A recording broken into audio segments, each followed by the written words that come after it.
President Kiir calls for unity and peace nationwide.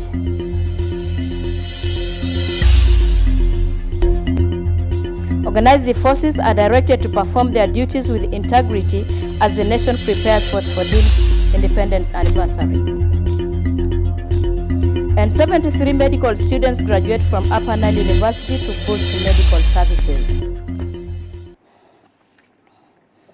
Good evening and welcome to SSBC 8 o'clock news with me, Rejoice Samson. And our news for tonight begins with Republican decrees. Republican Decree number 242 for the year 2023. Relief of the Chief of Defense Forces of the South Sudan People's Defense Force, SSPDF. The decree, it reads, pursuant to the provisions of sections 13, 1B, and 14D of the Sudan People's Liberation Army Act 2009, Amendment Act 2022, I, Salva Kiir Mayardit, President of the Republic of South Sudan, and the Commander-in-Chief of the SSPDF, do hereby relieve General Dr. Paul Nang Majok from his position as the Chief of Defense Forces of the South Sudan People's Defense Forces, SSPDF. Issued under my hand and the seal of the Republic of South Sudan in Juba, this 7th day of the month of July in the year 2025. Signed, Salva Kiir Mayardit, President, Republic of South Sudan, Juba. Republican Decree number 243 for the year 2025. Appointment of the Chief of Defense Forces of the South Sudan People's Defense Force, SSPDF. The decree, it reads, pursuant to the provisions of sections 13(1)(b) and 14(d) of the Sudan People's Liberation Army Act 2009, Amendment Act 2022, I, Salva Kiir Mayardit, President of the Republic of South Sudan, and the Commander-in-Chief of the SSPDF, do hereby appoint General Dau Aturjong Nyol as the Chief of Defense Forces of the South Sudan People's Defense Force, SSPDF. Issued under my hand and seal of the Republic of South Sudan in Juba, this 7th day of the month of July in the year 2025. Signed, Salva Kiir Mayardit, President, Commander-in-Chief of the SSPDF, Republic of South Sudan, Juba. Republican Decree number 244 for the year 2025. Promotion of an officer in the SSPDF. The decree, it reads, pursuant to the provisions of Section 13B, read together with the Section 14F of the Sudan People's Liberation Army Act 2009, Amendment Act 2022, I, Salva Kiir Mayardit, President of the Republic of South Sudan and the Commander of the SSPDF, do hereby promote Major General Dau Aturjong Nyol to the rank of General in the South Sudan People's Defense Forces, SSPDF. Signed under my hand and the seal of the Republic of South Sudan in Juba, this 7th day of the month of July in the year 2025. Signed, Salva Kiir Mayardit, President, Commander-in-Chief of the SSPDF, Republic of South Sudan, Juba. Republican Decree number 245 for the year 2025. Appointment of Chairperson of the Board of Directors of the South Sudan Civil Aviation Authority. The decree, it reads, pursuant to the provisions of sections 10(1) of the Civil Aviation Authority Act 2012, I, Salva Kiir Mayardit, President of the Republic of South Sudan, do hereby appoint Honorable Michael Lopukelo Tiam as Chairperson of the Board of Directors of the South Sudan Civil Aviation Authority. Issued under my hand and seal of the Republic of South Sudan in Juba, this 7th day of the month of July in the year 2025. Signed, Salva Kiir Mayardit, President, Republic of South Sudan, Juba. Republican Decree number 246 for the year 2025. Appointment of a technical advisor. The decree, it reads, pursuant to the provisions of Article 106A, 2A, of the Transitional Constitution of the Republic of South Sudan 2011 as amended, I, Salva Kiir Mayardit, President of the Republic of South Sudan, do hereby appoint Honorable Evans Kenyi Solomon as the Technical Advisor in the Ministry of Agriculture and Food Security. issued under my hand and seal of the Republic of South Sudan in Juba, this 7th day of the month of July in the year 2025. Signed, Salva Kiir Mayardit, President, Republic of South Sudan, Juba. Republican Decree number 247 for the year 2025, relief of the Chief Administrator of Greater Pibor Administrative Area. The decree, it reads, pursuant to the provisions of Article 162.2, read together with Article 162.1a, 2 of the Transitional Constitution of the Republic of South Sudan 2011, as amended, I, Salva Kiir Mayardit, President of the Republic of South Sudan, do hereby relieve Honorable Peter Gozulu Mazei from his position as the Chief Administrator of Greater Pibor Administrative Area. Issued under my hand and seal of the Republic of South Sudan in Juba, this 7th day of the month of July in the year 2025. Signed, Salva Kiir Mayardit, President, Republic of South Sudan, Juba. Republican Decree number 248 for the year 2025. Appointment of Chief Administrator of Greater Pibor Administrative Area. The decree, it reads, pursuant to the provisions of Article 162.2, read together with Article 162.1a of the Transitional Constitution of the Republic of South Sudan 2011, as amended, I, Salva Kiir Mayardit, President of the Republic of South Sudan, do hereby appoint Honorable Gola Boyoi Gola as the Chief Administrator of Greater Pibor Administrative Area. Issued under my hand and the seal of Republic of South Sudan in Juba, this 7th day of the month of July in the year 2025. Signed, Salva Kiir Mayardit, President, Republic of South Sudan, Juba. Those were the Republican decrees, and now with our evening's news for tonight.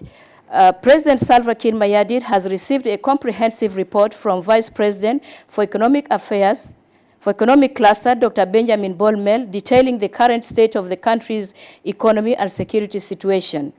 Monday's report comes just days after President's return from an official visit to the United Arab Emirates. The government says the security situation across the country has remained stable despite minor isolated incidents which are being handled swiftly, and the overall peace and order in the country are intact. During the meeting, President Kiir reiterated his call for national unity and reconciliation. He urged South Sudanese citizens to embrace peace and work collectively towards the vision of a peaceful and cohesive nation.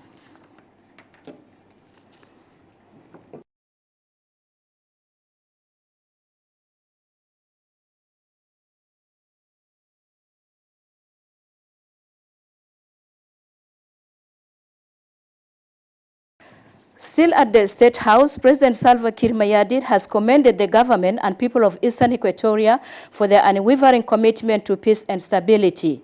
The president made these remarks after receiving a comprehensive briefing from the state governor, Louis Lobong Lojore, on the current situation in the region. In a separate news, the president bid farewell to the outgoing Ethiopian ambassador whose tour of duty in the country has come to an end. SSBC's Alejandro Lotok has the details.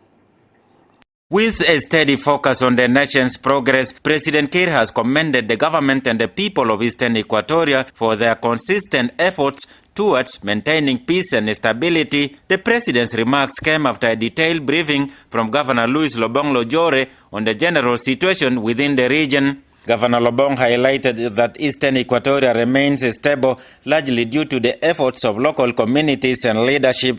He emphasized that dialogue and coexistence have been central to the region's success, efforts which President Kiir called exemplary and worthy of being emulated by other states. I shared with him the general situation of Eastern Equatoria, which is calm and peaceful, together with the people and the political parties in Eastern Equatoria. We have maintained peace and will continue to do so. I also shared with him the challenges that is been caused by delayed of rains, and that there is hunger in the state, and that a dry spell. Most of the crops has failed in part of the state, but we are doing what we can to ensure that traders take food to the rural areas, and also the partners, those who can help in relief. I also shared with him the initiative of the people of Eastern Equatoria and the government to assist the University of Torit open, so that to be able to enroll many young people who are unable to pursue their studies outside the state, and the progress is going on. The President appreciated the efforts that the people of Eastern Equatoria are doing by maintaining peace, and encourage us to continue and encourage the people to cultivate and produce food and mitigate the weather, which is a general problem. In a separate development, the president bade farewell to the outgoing Ethiopian ambassador to South Sudan, Nabil Mahdi Abdullahi, as his diplomatic mission in the country concluded. During a meeting at the State House in Juba, President Kiir lauded Ambassador Nabil for his dedication in strengthening bilateral relations between Juba and Addis Ababa. The outgoing ambassador expressed his sincere gratitude to the government and the people of South Sudan for their warmth and cooperation during his tenure. Bid farewell as my tenure comes to an end. First of all, I wish him happy 40th anniversary Independence Day, and I express also my sincere gratitude for His Excellency on behalf of the government and people of Federal Democratic Republic of Ethiopia. Our cooperation in political, economic and security people long-standing historical relation has seen important progress, and I am very proud to have contributed to strengthening this strategic ties in different sectors. For example, infrastructure projects, the road between Ethiopia and South Sudan, which is going to resume soon, and for capacity building in health and education, which facilitates the scholarship for South Sudanese students, and the border governors initiatives, border trades, and other initiatives. I wish this initiative will continue. President Kiir acknowledged Ambassador Nabil's valuable contributions and wished him success in his future endeavors, emphasizing the importance of continued cooperation between the two nations, which share not only historical ties but also a future of shared prosperity. Alejandro Lotok, SSBC News, Juba. And moving on, the Upper Nile University has appealed to medical sector to provide equal opportunities to fresh medical graduates, including its 73 new medical doctors to help transform healthcare services. SSB's Takpin attended the ceremony of the science students, highlighting the importance of investing in competent doctors to meet the patient care demands by 2030. More in the following report.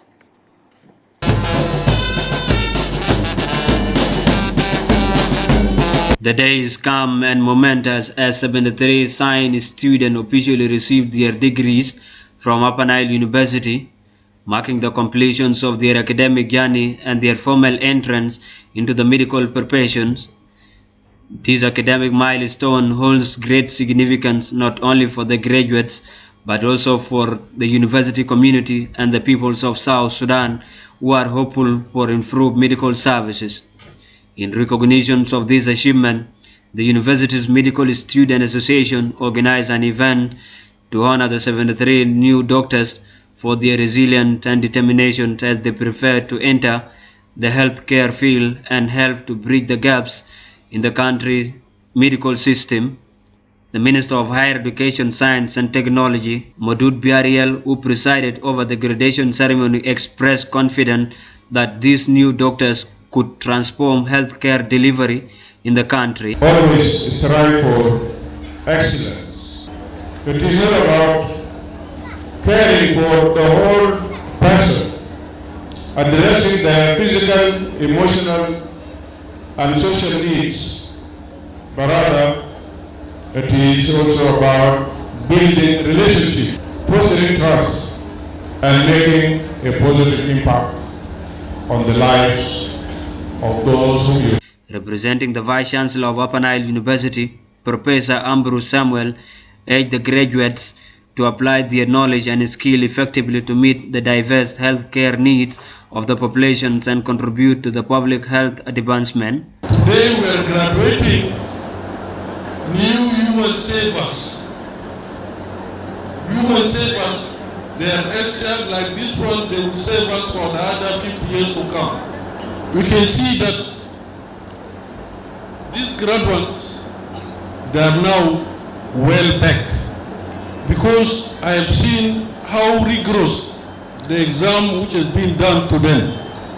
Graduate Representative Dr. Emmanuel Thon Mading acknowledged the sacrifices and dedications of both the lecturers and parents who supported their academic goals despite the country's economic challenges. We also appreciate the administration of Juba Teaching Hospital, Juba Military Referral Hospital, and Al-Sabah Children's Hospital. These hospitals are the one we went for plaque during our third year, and we are currently doing our intensive program in the hospital. So we appreciate all of them for standing with us. Many describe the occasion as the dawn of a new era of medical excellence with the potential to significantly enhance healthcare delivery and improve the well-being of indigenous population. Dutta Pinjok, SSBC News. Disaster Risk Reduction Workshop opened in Juba on Monday. The workshop, organized by the Ministry of Humanitarian Affairs and Disaster Management in collaboration with partners, aims at strengthening disaster risk governance in South Sudan for effective multi-hazard early warning and action. Edith Stephen has the details. Looking for a homogeneous lasting solution to disaster risk reduction in the country, the Ministry of Humanitarian Affairs and Disaster Management and other stakeholders converged at Palm Africa Hotel in Juba for a 6-day crunch deliberations to consolidate ideas on disaster risk reduction and take anticipatory action on any type of disasters in the country. Addressing the gathering, the Minister for Humanitarian Affairs and Disaster Management, Albina Kolatak, encouraged the participants to contribute wealth of knowledge to build a resolute document for disaster risk reduction in the country. The increasing frequency and severity of climate-related shocks, including floods, droughts, and heat waves, have compounded the suffering of our communities. Over the next 6 days that you are going to be in the workshop, I encourage all participants to engage deeply and collaboratively. Let us define the structures, resources, and capacities required to operationalize anticipatory action. Review and validate the roadmap and mainstream these actions into our national disaster risk reduction frameworks and policies.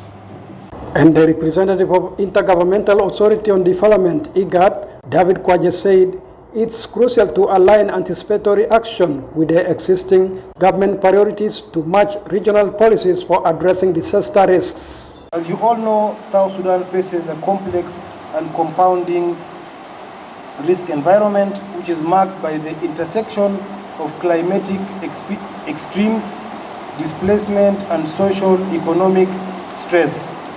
It is therefore crucial to align anticipatory action with existing government policies, reinforced through regional and international cooperation using mechanisms such as IGAD to support our member states on anticipatory action on some of the 5 key areas. The country director for Food and Agricultural Organization, Meshak Ogunamelo, said the deliberations of the workshop should be focus-based to inform communities, especially farmers, to make better decisions on climatic changes in regards to their farming activities. And what we are sure of is that about 1.3 million farming households in South Sudan really require to make focused decisions.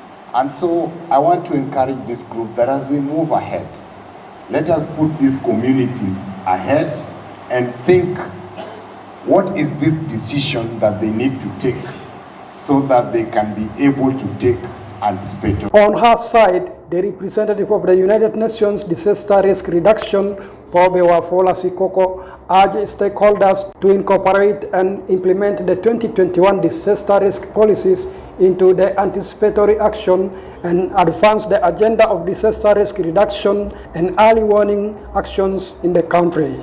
And it's quite impressive to also see that one of the main objectives of this meeting today and throughout the week is that we'll be focusing on the revision of the disaster risk reduction policy, which is quite critical when it comes to disaster risk governance.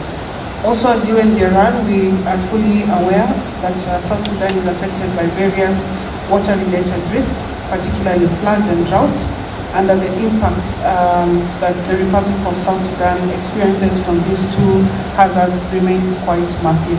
In the course of 6 days, participants are expected to put together ideas and formulate policies which would guide the roadmap of the disaster risk reduction and anticipatory action system in South Sudan. Edir Stephen, SSBC News, Juba.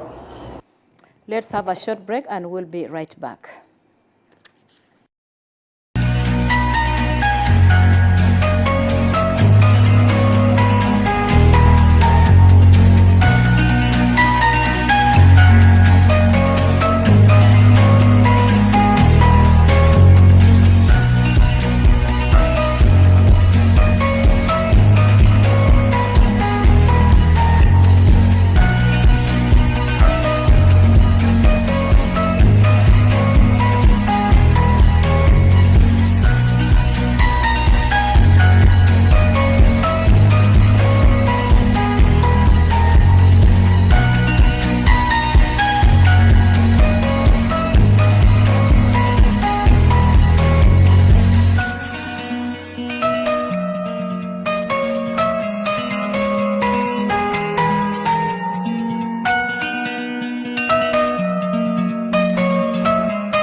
Welcome back. And to continue with, as the nation prepares for the 14th Independence Anniversary celebrations, General Mangar Buong Aloenge, Acting Minister of Interior, directed all organized forces across the country to execute their job with highest integrity.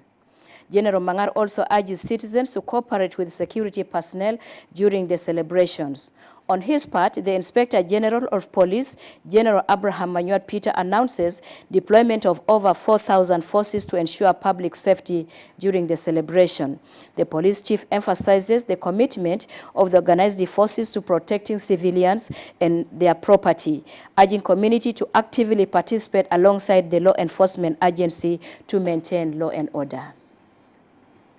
The Ministry of Interior is making this press statement to direct all organized forces within Juba and across the whole states and administrative areas to do their job with a high value, respect, and integrity, protect people, life, and their properties during these events.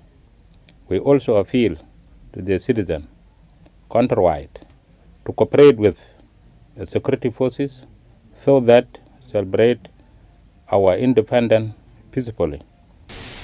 We in the security, we make always contingency plan in such occasion.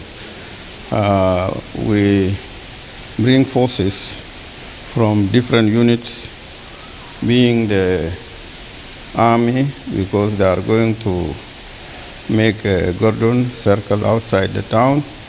We have normal police from Central Equatoria. We have also the CID, who will be among the community collecting information. And also we have traffic, who are always deployed in roundabout. We have professional standard who monitor the behaviors of the police. We have operation, including riot police. The Deputy Minister of Foreign Affairs and International Cooperation, Akwi Bona Malwal, Akweibona Malwal held discussions with the Israeli ambassador to South Sudan, Gershon Kedar, in Juba on Monday. The meeting centered on enhancing bilateral cooperation with particular emphasis on education. Ambassador Kedar reaffirmed Israel's commitment to supporting South Sudan in basic services delivery. Deputy Minister Malwal underscored the importance of boosting collaboration between the two countries.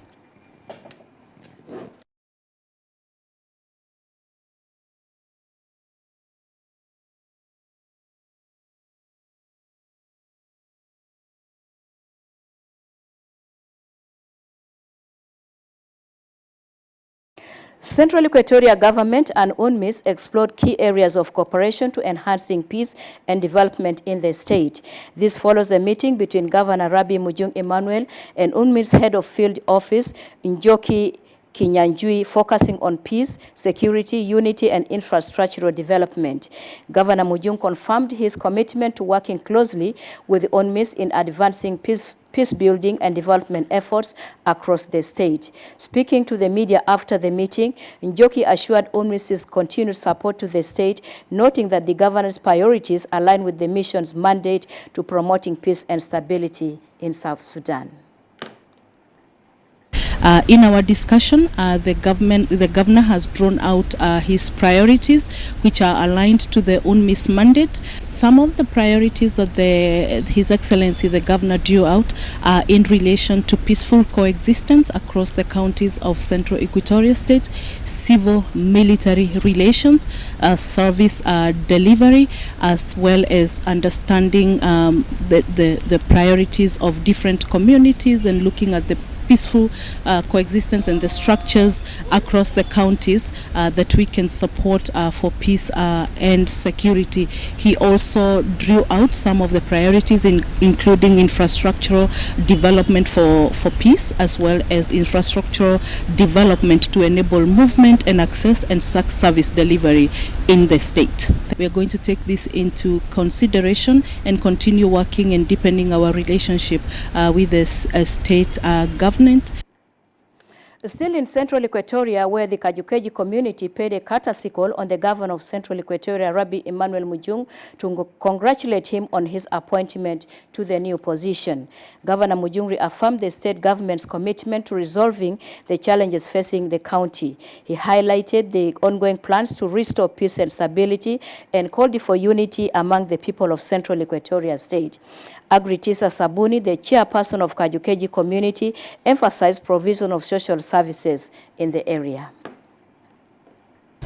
We came to give our congratulatory message to our beloved governor, His Excellency General Rabi Mujung Emmanuel. We are here as caucus of our state parliamentary groups.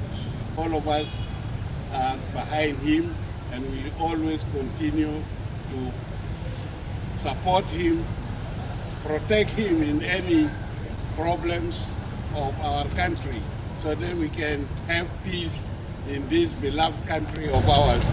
And we thank also our president, who wisely brought him as one of his colleagues in the struggle. They were in the bush struggling for our independence, which we received. As sons and daughters of Kajukeji, they presented him with a message conveying their appreciation for his appointment. They pledged their support to work tirelessly for the good of the state and the rest of South Sudan at large. They appreciate very much the opportunity given to them to change views on matters that very much concern the state. They also reminded the governor that currently the road condition is now such that even land cruisers cannot manage to travel between Juba and Kajukeji. His Excellency has taken note of all this and has promised to sit down for detailed mapping of the way forward in terms of resolving the issue of the road and a few other pertinent issues relating to Kajokeji. We're out for another break, and when we come back, we'll be moving to Upper Nile State. Stay tuned.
Now in Malakal, where Upper Nile State authorities have called on communities to unite and support government efforts towards promoting peace and security.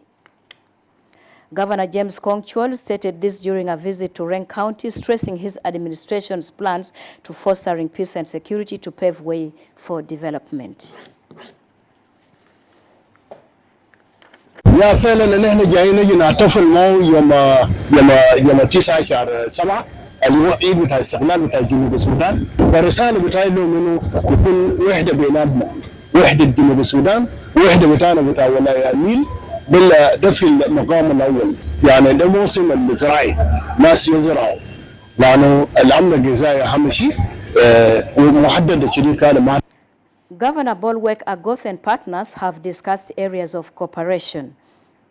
In a statement, Information Minister Mamer Bath says the meeting emphasizes on cooperation between government and partners for successful and sustainable project implementation. Philip Gassim, a partners representative, assures the commitment of non-governmental organizations to working with the government of Warab State to enhance services delivery.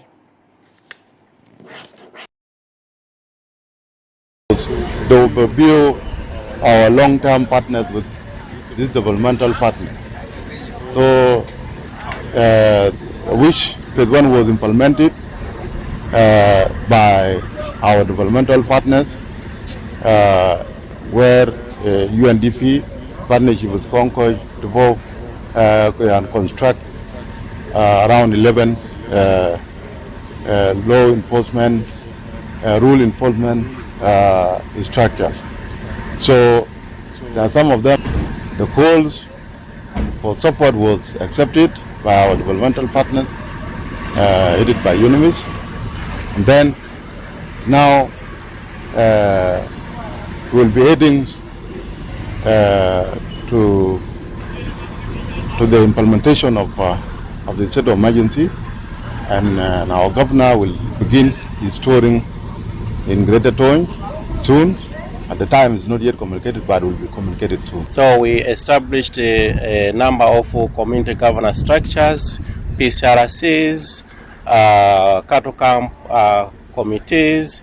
We also did a number of resilience activities, and we also conducted several dialogues bringing conflicting parties together to find the resolutions on how to reduce the conflict. One of the success areas that we have implemented in Greater Tonj is the establishment of 11 rule of law infrastructures. These include 7 police posts, 3 prisons, and 1 modern court in Romich. Chief Administrator Charles Abiejok describes the security situation in Abia administrative area as stable, adding that the communities are preparing for the farming season. Briefing media at the area's coordination office on Monday, Jok says he is in Juba to update the country's leadership on general security situation and meet a number of institutions, especially the Ministry of Humanitarian Affairs, to chart the way forward to addressing the challenges facing returnees fleeing the conflict in Sudan. I have arrived to Juba on an official visit to our leaders in the national capital. This visit is aimed to brief the leadership about the security situation in the area, which is generally calm, and also to follow up some issues to do with administration. This follow-up will focus very much on the activities related to agriculture. As we know, the rain season has just come. Our people have embarked on agriculture. I think we also want to visit some institutions, including the Ministry of Agriculture, to see the area where they can support. I think some institutions also will be visited, including the Ministry of Humanitarian Affairs, in response to what is happening in the area.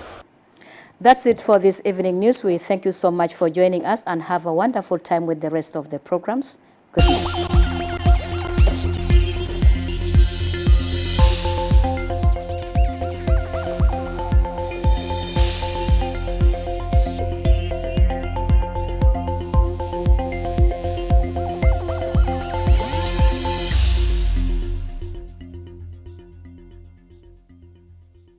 More. We all want more. More time, more convenience, more cash. And for some of us, more of the good things in life. Anyway, let me let you guys in on my favorite way to make payments on the go. My Corp Visa card gets the job done. Whether it's buying fuel, paying bills,